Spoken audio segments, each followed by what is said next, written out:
Hello hi అండి, అందరూ ఎలా ఉన్నారు? ఇవాళ ఈ వీడియోలో అసంఘటిత రంగ కార్మికులందరికీ కూడాను ఒక గుడ్ న్యూస్ అండి.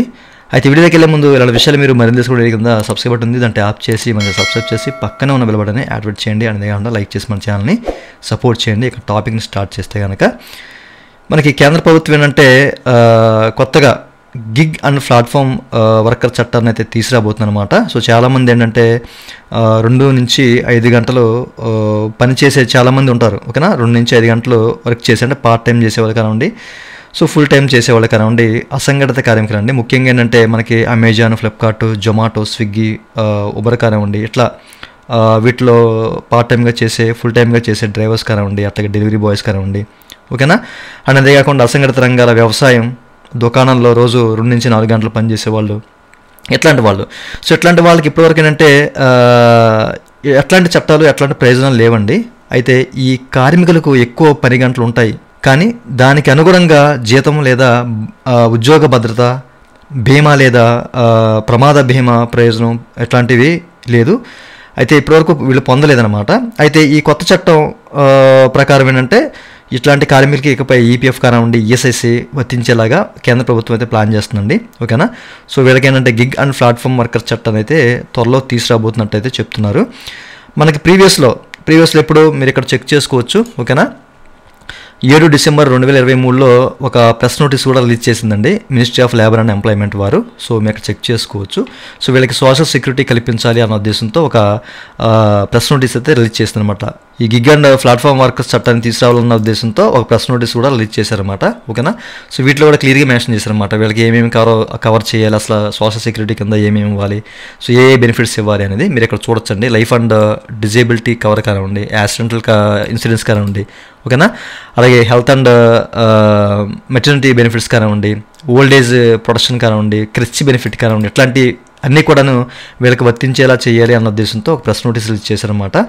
అయితే మనకేంటంటే ఈ పార్లమెంట్ బడ్జెట్ సమావేశాల్లో మోదీ ప్రభుత్వం ఈ చట్టాన్ని ప్రవేశపెట్టే అవకాశం ఉన్నట్టయితే చెప్తున్నారన్నమాట, ఓకే. సో మనం బడ్జెట్ వరకు అయితే వెయిట్ చేయాలి. అయితే మనకేంటంటే 7 డిసెంబర్ 2023లో ప్రెస్ నోట్ అయితే రిలీజ్ చేశారన్నమాట అఫీషియల్గా. బట్ చూద్దామండి, ఓకేనా. సో మనకేంటంటే ఈ పార్లమెంట్ బడ్జెట్ సమావేశాల్లో సో దీన్ని అయితే ప్రవేశపెడుతున్నట్టయితే మోదీ ప్రభుత్వం చెప్తుంది, ఓకేనా. సో నిజంగా ఇది ఎవరైతే అసంఘటిత కార్మికులు ఎవరైతే ఉన్నారో, ఓకేనా, సో ప్రతి ఒక్కరికి కూడాను ఇది ఒక గుడ్ న్యూస్ అని చెప్పేసి అనుకోవాలండి. ఇట్లాంటి వాళ్ళందరికీ కూడాను ఈఎస్ఐసి అలాగే ఈపీఎఫ్ వర్తించే అవకాశం ఉందన్నమాట. అయితే ఈ యొక్క గిగ్ అండ్ ప్లాట్ఫామ్ లేబర్ చట్టం ప్రవేశపెట్టిన తర్వాత ఏంటంటే కార్మికులకు అనేక రకాల ప్రయోజనాలు అయితే ఉంటాయండి. ఉదాహరణకి ఏంటంటే మనకి వారికి పనికి ప్రతికూలంగా వారికి భద్రత కానివ్వండి, హామీ కానివ్వండి, ఓకేనా, వారి కుటుంబాలకి ప్రమాద బీమా కానివ్వండి, ఓకేనా, పని గంటలు నిర్ణయించడం కానివ్వండి, ఇట్లాంటివన్నీ కూడా ఉంటాయి అన్నమాట. అయితే ఈ యొక్క కార్మిక మంత్రిత్వ శాఖకు చెందిన ఒక అధికారి చెప్పిన ప్రకారం ఏంటంటే ఈ చట్టం అమల్లోకి వచ్చిన తర్వాత ఏంటంటే 10 కోట్ల మంది ఈ యొక్క కార్మికులు ఎవరైతే ఉన్నారో ప్రజలు ప్రత్యక్షంగా ప్రయోజనం పొందుతారు అని చెప్పేసి అయితే చెప్పారండి. ముఖ్యంగా ఓలా, ఊబర్, ఇప్పుడు చెప్పాను కదా, అమెజాన్, ఇట్లాంటి వాటిలో ఎవరైతే వర్క్ చేస్తుంటారో, జొమాటోలో కానివ్వండి, పార్ట్ టైం జాబ్ చేస్తుంటారు కదా, సో అట్లాంటి వాళ్ళకి ఇది బాగా యూజ్ అవుతుంది. సో వీళ్ళందరూ కూడాను మంచి ప్రయోజనం పొందుతారు అని చెప్పేసి అయితే చెప్తున్నారు అనమాట. అయితే మనకి ముఖ్యంగా అంటే అమెజాన్ కానివ్వండి, ఓలా, ఉబర్ కొన్ని సంస్థలు ఉన్నాయండి. ఈ సంస్థలు ఏంటంటే నేరుగా ఈ గిగ్ వర్కర్స్ని రిక్రూట్ చేయవన్నమాట, ఓకే. థర్డ్ పార్టీ లేకుంటే కాంట్రాక్ట్ ద్వారా వారిని నియమిస్తూ ఉంటారు అన్నమాట. సో ఇట్లాంటి వాళ్ళందరికీ కూడా ఈ చట్టం వర్తిస్తుంది. అండ్ ఇట్లాంటి వాళ్ళు కూడా అందరూ కూడా బెనిఫిట్ పొందే అవకాశం అయితే ఉందన్నమాట, ఓకేనా.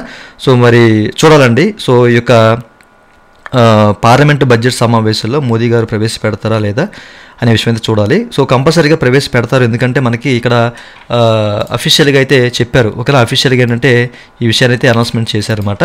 సో చూద్దాము, ఓకే. సో చూశారు కదా, సో ప్రతి ఒక్కరికి విషయం తెలియాలి అనే ఉద్దేశంతో చెప్తానండి. సో అసంఘటిత కార్మికులు ఎవరైతే ఉన్నారో ఇట్లాంటి వాళ్ళు అందరూ కూడాను, ఓకేనా, అసంఘటిత రంగాల్లో పనిచేసే, వ్యవసాయం కానివ్వండి, దుకాణాల్లో పనిచేసే వాళ్ళు కానివ్వండి, ఈ కామర్స్ వెబ్సైట్స్లో పనిచేసే వాళ్ళు, అమెజాన్, ఫ్లిప్కార్ట్, జొమాటో కానివ్వండి, ఉబర్ కానివ్వండి, సో ప్రతి ఒక్కరికి ఇది ఒక మంచి గుడ్ న్యూస్ అని చెప్పేసి అనుకోవాలి. ఇంకా మీకు దీని మీద ఏదైనా డౌట్స్ ఉంటే ఎవరి కింద కామెంట్ సెక్షన్ ఉంటుందని కామెంట్ చేయండి. ఇదండి వాళ్ళ వీడియో. ఈ వీడియో మీకు నచ్చితే కింద లైక్ బటన్ లైక్ చేసి మన ఛానల్ సపోర్ట్ చేయండి. అలాగే ఇలాంటి విషయాలు మీరు మరింత తెలుసుకునే కింద సబ్స్క్రైబ్ బటన్ దాన్ని ట్యాప్ చేసి సబ్స్క్రైబ్ చేసి పక్కన thank you for watching and జై హింద్.